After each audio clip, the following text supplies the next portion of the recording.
In the heart of Africa, a ramshackle army learns the techniques of guerrilla warfare. But these men are not fighting against European domination. Their enemies are 10 million Arabs, their fellow citizens, in the Sudan. For the past 10 years, the Sudan's been torn by a civil war so little reported that its bitterness and brutality have gone largely unnoticed by the rest of the world.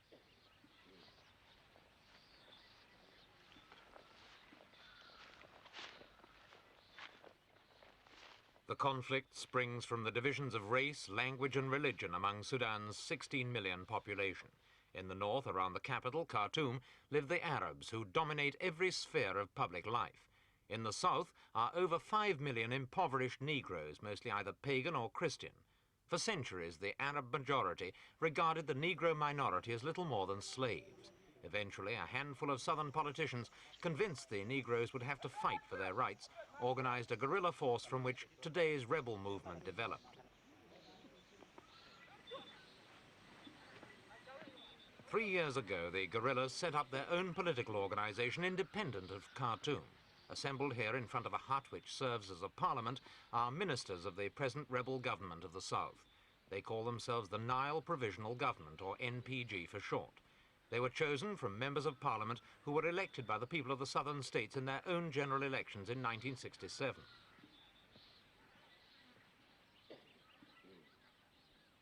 The NPG claims to represent all the main tribal groups in the south.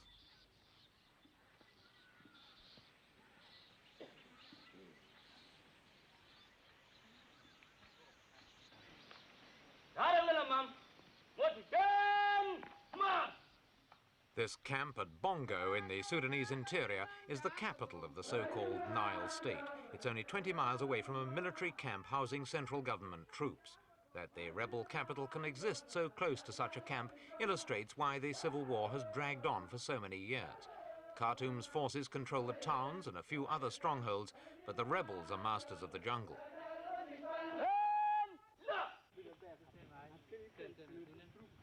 The guerrillas have replaced the old emblem of South Sudan with their own flag. On this occasion, in front of NPG President Gordon Mayen, it's being raised for the first time. Mayen is a Dinka tribesman. He used to be a minister in Khartoum, but became disenchanted with the way successive governments treated the South. At first he wanted autonomy. Now he's demanding full independence.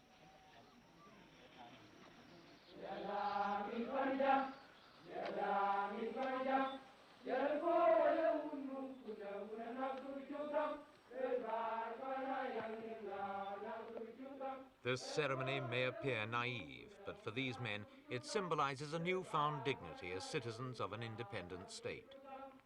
My colleagues, the ministers of the NPG, the raising of the new flag just bring about two changes, the change of the colors and the change... The president's speech illustrates another element in the Sudanese drama.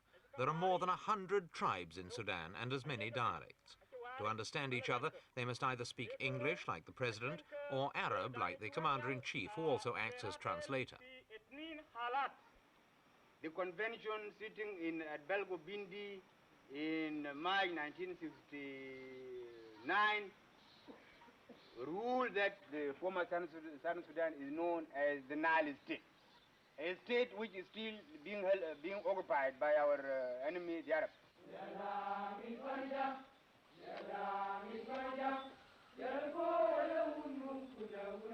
In evolving new institutions and new patterns of behavior in their own state, the southern tribesmen have modelled themselves on the British, once their colonial rulers. Britain administered the southern provinces as a separate colonial territory from the rest of Sudan, and British influence is still much in evidence. The ponderous ceremonial of the military review has an unmistakably British flavour and is carried out even to the extent of deliberately neglecting a guardsman who's fainted on parade.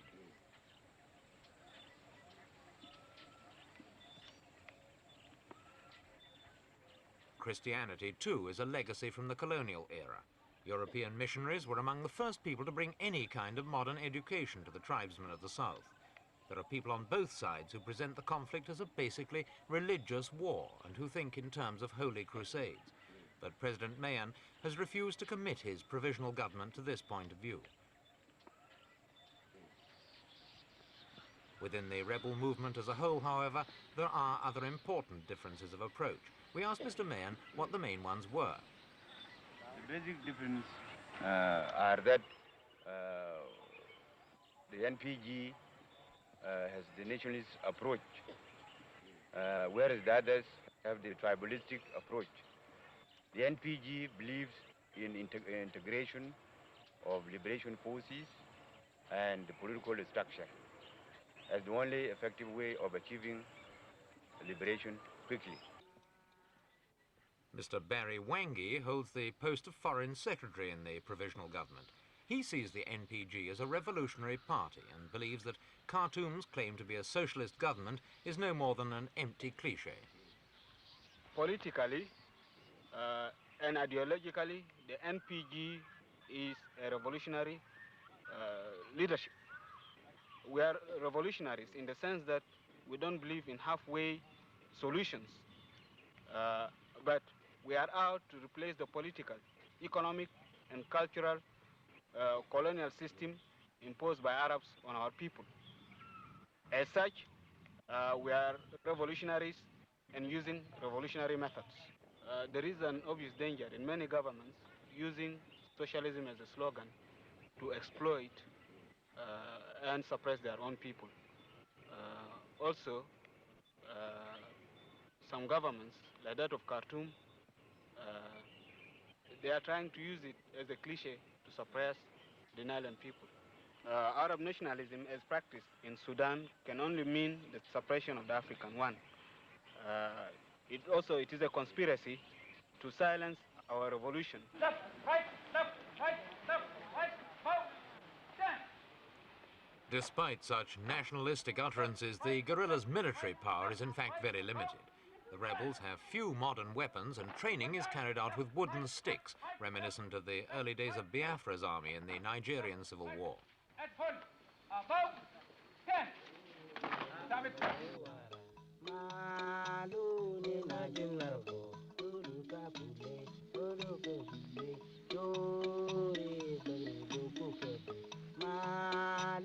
What the NPG has got is a considerable supply of men. It claims to have the support of more than 1 million of Sudan's black population. These two horsemen are scouts from the Dinka tribe, which volunteered its own fighting force to help the NPG struggle against the central government. The remainder of the force, some 1,000 men, arrived at Bongo in small groups. In 4 weeks, they'd covered 1,000 miles on foot.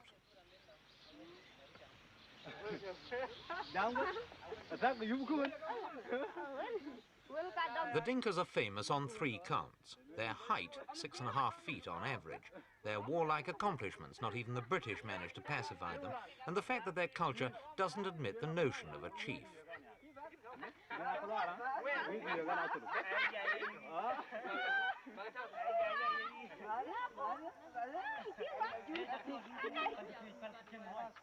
Relations and friends who'd not seen each other for months were reunited, but after the initial joy they swapped sadder stories of skirmishes with government troops in which villages had been destroyed and crops and livestock lost.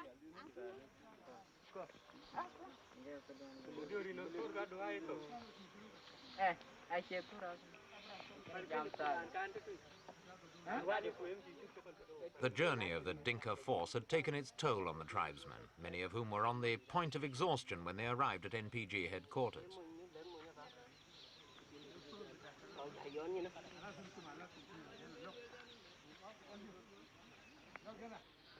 A quick count was made of all those still with strength enough to fight. But the Dinkas' biggest problem was food. Their normal diet is milk, meat and millet. But at this camp there was nothing but yucca, a root which they don't know and which provides little nourishment anywhere.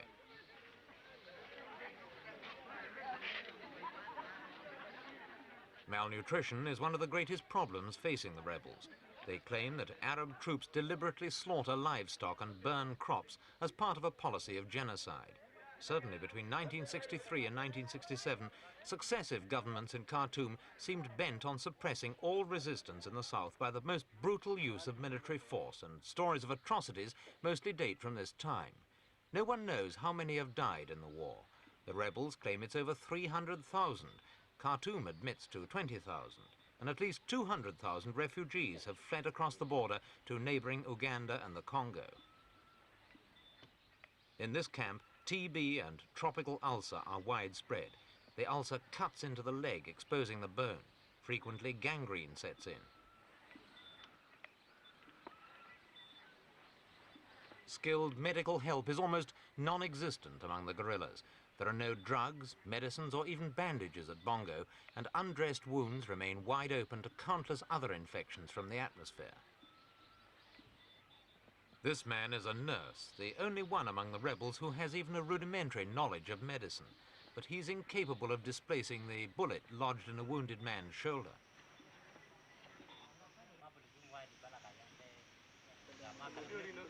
Although the Sudanese conflict has been generally free from outside influences, the NPG has recently hired the services of a French mercenary who plans to build an airstrip to fly in all kinds of supplies.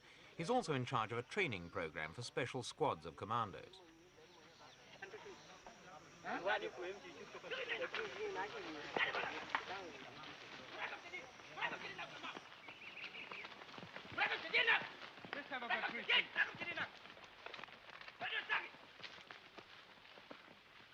The past 18 months has seen a slackening in the intensity of the war, and there have been fewer skirmishes between guerrillas and government troops. This is almost certainly due to a new attitude in Khartoum, where General Nimeri's government seems to have accepted that a political rather than a military solution will have to be found.